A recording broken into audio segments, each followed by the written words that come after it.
Hi guys, in this video I'm going to show you how to download for free TikTok videos without watermark. Very easy guys, very simple. First thing you want to do, you want to launch the TikTok app. You want to find something that you like, something that you enjoy, and something that you can use probably. So let's say we want to download this video. How are we going to go about it? Let's click on the arrow under the comment section. Click on it.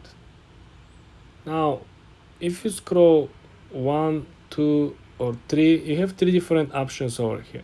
Let's focus on the middle menu and click on the copy link first button, the blue one. Yes.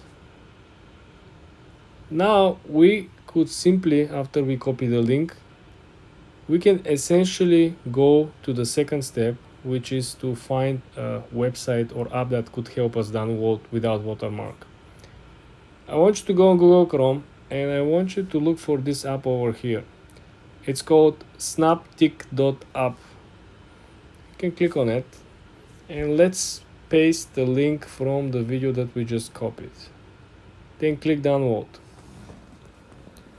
Well guys, what I like is that this app actually processes the videos very fast. As you saw, the moment we click, it's already here.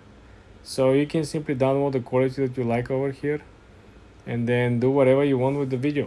Simple as it is, guys. Don't forget to give credits as usual. For more tips and tricks like this, subscribe and come back for more.